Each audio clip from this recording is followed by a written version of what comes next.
Welcome to Reddit Tea Time.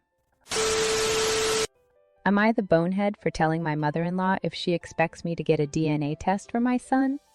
Then I want her to get a DNA test for my husband? I, female 30, met my husband, Stephen, 32, at a friend's who was a cousin's party.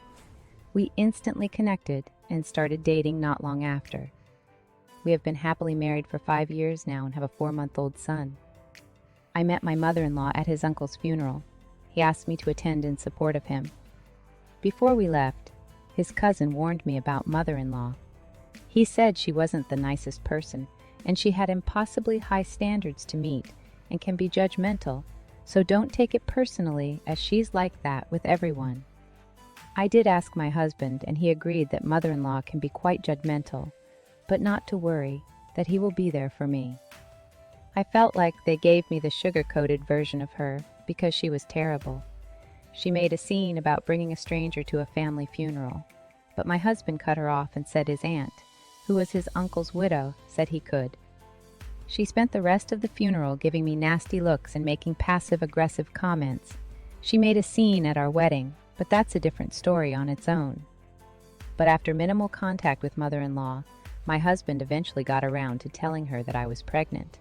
I expected her to be angry and have a go at him, but she surprised us both and was the complete opposite. She was excited about being a grandmother.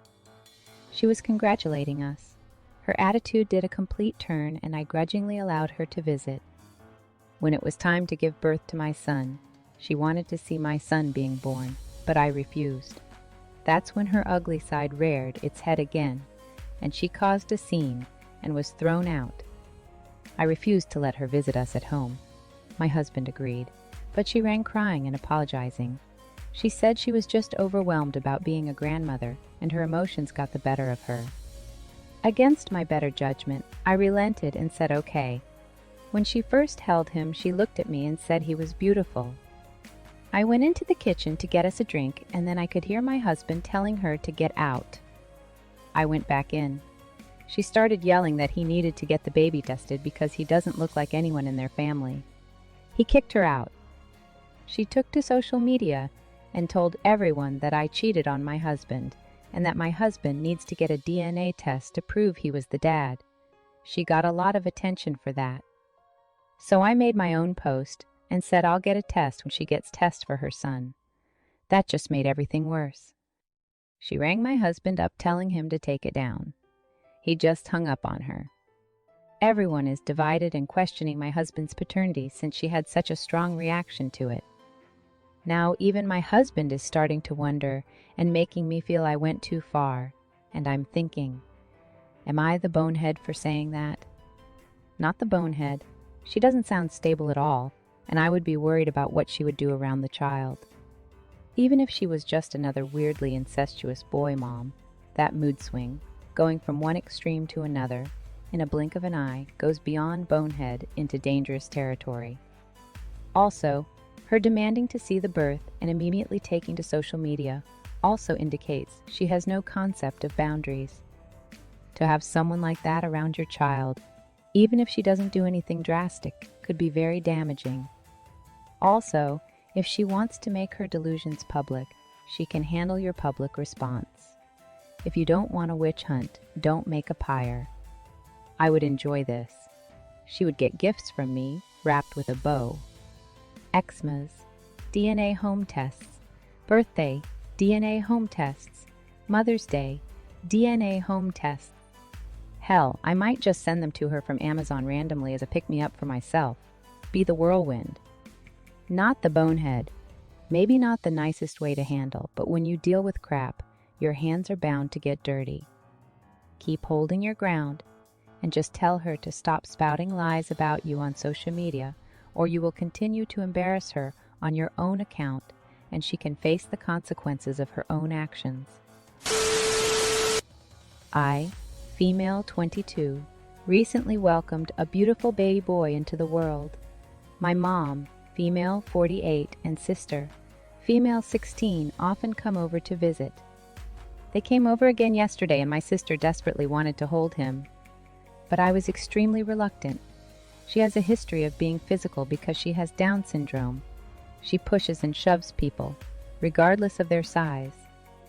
It's not out of malice, it's just her way of interacting. But now, with a fragile newborn in the house, I can't help but feel concerned. My mom does not believe this behavior can be corrected at all. Each time my sister is near the baby, I'm on edge, fearing she might accidentally hurt him. So I gently asked her to keep her distance from the baby, just for the sake of his safety. Here's where things got complicated. My mom thinks I'm excluding my sister. She insists that my sister should have the same rights as anyone else to hold and be around the baby. She believes I'm being overly protective and hurting my sister's feelings. This isn't about favoritism or exclusion. I love my sister deeply, but my priority is my newborn's safety. It's breaking my heart to be caught between protecting my baby and potentially hurting my sister. So am I the bonehead for trying to keep him safe, or should I just let my sister interact with the baby? I'm torn. Not the bonehead. I think your sister might be allowed to interact with the baby under supervision, and after showing that she knows that you are the mother, you make the rules, and that these rules are for a child's safety. Talk with her about babies, their vulnerabilities, the risks. If, as time goes on, you come to trust her, perhaps it will develop. Please don't listen to anyone who says you're wrong for wanting to protect your newborn. No one has the right to hold a baby, not if you have good reason not to trust their judgment. Also, you're not hurting your sister. We all must learn to handle disappointment. Babies aren't objects. They're people with very specific needs. Even if it's just a feeling, you decide who is safe to hold your baby. That said, if you communicate with and supervise people with disabilities, often they can understand and deliver the brief attention needed to hold a new baby for a few minutes. Still your choice, though. Not the bonehead. And I would argue, you are treating your sister with the same rights as anyone else to hold and interact with your baby, which is, no one, but the parents, has a right to hold or interact with your baby. Full stop. Your sister has a history of being unpredictably rough. That doesn't work with a newborn. Your mom doesn't think her behavior can be changed. So the situation is what it is. You aren't banishing her from seeing or meeting the baby. You are setting safe and appropriate boundaries. Don't let your mom watch that baby, at least for a while. I would really expect she will disregard your boundaries and let your sister hold your baby. The only people with rights to hold the baby are you and his father.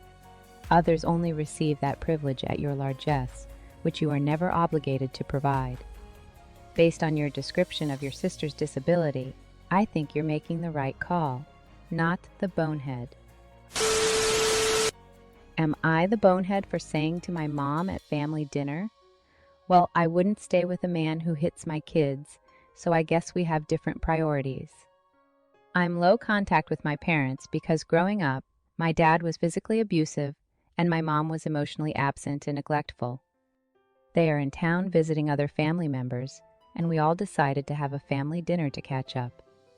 For some background, my boyfriend will usually get me a nicer main gift for whatever holiday we're celebrating, along with one or two smaller side gifts. The side gifts are usually something like a funny t-shirt or a stuffed animal. Last year for my birthday, one of the smaller gifts my boyfriend got me was a sweatshirt from Costco. It's just a gray sweatshirt with Costco's logo printed repeatedly all over it. My boyfriend said he just saw it and thought I would like it, and he was right. I really like it, and I wear it all the time. I wore the Costco sweatshirt to family dinner last night. Someone at the table complimented it, and I said thanks. My boyfriend got it for me for my birthday. My mom scrunched up her nose and loudly said, "He got you a sweater from Costco for your birthday?" I told her that wasn't the only thing he got me for my birthday, and she replied, "Oh good, I would never stay with a man who gave me a sweatshirt from Costco as a gift." I was pretty put off at that point, so I said, "Well, I wouldn't stay with a man who hits my kids, so I guess we have different priorities." My mom didn't really respond at that point, and I could tell my dad was pissed. They stayed pretty quiet throughout the rest of dinner.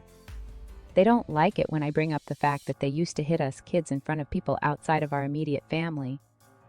My mom and dad were pretty angry at me when everyone else left, though, and told me there was no need to embarrass my mom at dinner. They asked me to apologize, and I won't. I'm second-guessing, though. Am I the bonehead? Not the bonehead. She tried to embarrass you in front of others by criticizing your relationship. What's good for the goose is good for the gander. She should have kept her mouth shut if she didn't want you to likewise comment on her relationship choices. Seriously, OP's mom stepped on a landmine, trying to throw a grenade. LOL. Not the bonehead. You told the truth, and if that embarrassed them, then it's their problem. They are toxic, entitled people who like to embarrass other people, but don't like when others doing the same to them in response. If you can, just break up all contacts with them and block them. They're not your family, only biologically. Just two pieces of trash. I always love when people say they were embarrassed when something from the past is brought up. If you think there was nothing wrong with what you did, why are you embarrassed? And if you now realize it was wrong, why not apologize? They are embarrassed because they know it was wrong, and they are pissed because you refused to pretend it never happened. Am I the bonehead for wanting to end our female 26, male 26 relationship because my girlfriend sort of cheated in a threesome? This all started when my girlfriend and I did a kink quiz a while back. Basically, we found some online quiz for couples to help bring some new sex or kink ideas into the bedroom. I selected group sex as an interest of mine, and she did not. After we compared, she said she was a little insecure that I picked that as something I wanted to try. I told her it's not something I need or want right now, but the idea of it is pretty hot. She still felt weird about it, so I said, let's just not bring it up again, and the conversation pretty much ended for a while. A couple months ago, she brings it up again and says that she actually is interested in it now. I was confused, and quite honestly, I thought it was a test. I told her again that I don't really need that right now, but we can talk about it as a fantasy if she wanted. We both thought a couple swap would be more ideal because I'm not bi, and she's not really sure if she would be interested in women. She then told me that maybe we could explore it in the near future. Well, 2 days ago, she told me she had met up with another couple and decided to have a threesome with them after a girls' night out. I was dumbfounded by the disclosure and told her it was cheating, but she claims it isn't. Her reasoning is that she was insecure and needed to take the first step. But now that she has, she realized it was no big deal. Now she wants to sign up for a swinger dating site that the other couple was on. I left and haven't returned since the discovery, but I'm seriously considering ending things. We've only been dating a year, but things are or were getting serious. This is definitely cheating, right? Or should I have never even brought this up? Not the bonehead. That is cheating, 200%. Saying that group sex is something you're interested in doesn't mean you're free to go F other people without your partner's knowledge. Those things are discussed, boundaries are placed, etc. What did I just read? Your girlfriend is either delusional or just plain evil, or both. That's cheating, no two ways about it. Leave now and don't look back while you still can. Not the bonehead. It's clearly cheating.